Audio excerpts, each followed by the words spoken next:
Task 14 म्हणजे मुलांसोबत hopscotch खेळणे. कृपया पांढरा खडू घ्या आणि तुमच्या घराच्या आत किंवा बाहेर असे चित्र काढा. तुम्ही पांढरा खडू किंवा रंगीत खडू घेऊ शकता. तुम्ही मराठीतही नंबर लिहू शकता. तुम्ही जास्त काय वापरता ते लिहा. मुलांना अशा प्रकारे उडी मारावी लागते.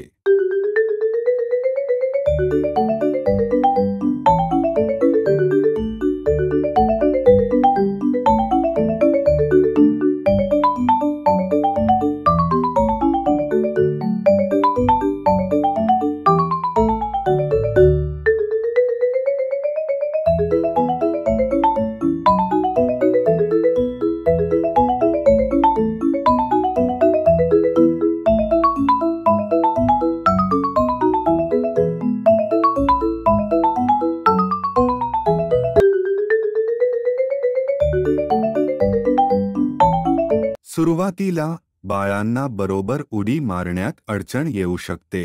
त्यांना त्यांच्या इच्छेप्रमाणे धावू द्या आणि उडी मारू द्या. 3 वर दगडफेक.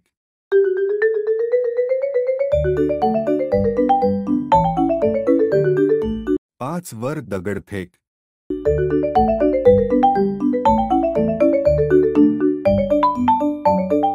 10 वर दगडफेक.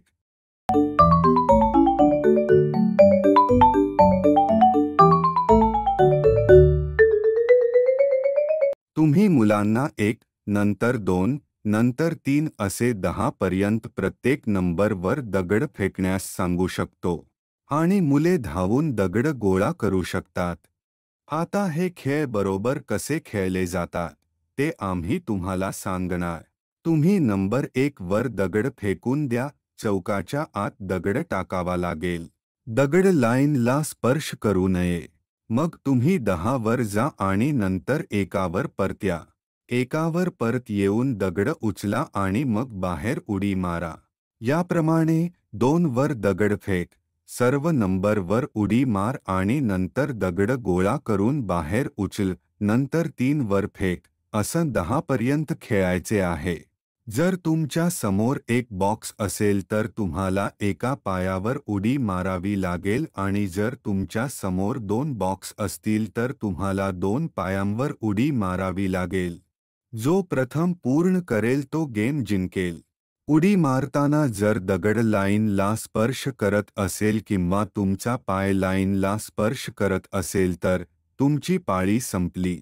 आता दुसऱ्या व्यक्तीची पाळी आली आहे. तो आऊट झाला की परत तुमची पाळी असते. हा खेळ 2 किंवा अधिक व्यक्ती खेळू शकतात. आपली इच्छा आहे तर आपण नंतर बरोबर खेळ खेळू शकता. सुरुवातीला मुले त्यांच्या इच्छेनुसार उडी मारू शकता किंवा धावू शकतात. ते कोणत्याही नंबरवर दगड फेकू शकतात. त्यांना खेळू द्या आणि आनंद घेऊ द्या. आमच्यासोबत शिकल्याबद्दल धन्यवाद. तुमचा दिवस चांगला जावो.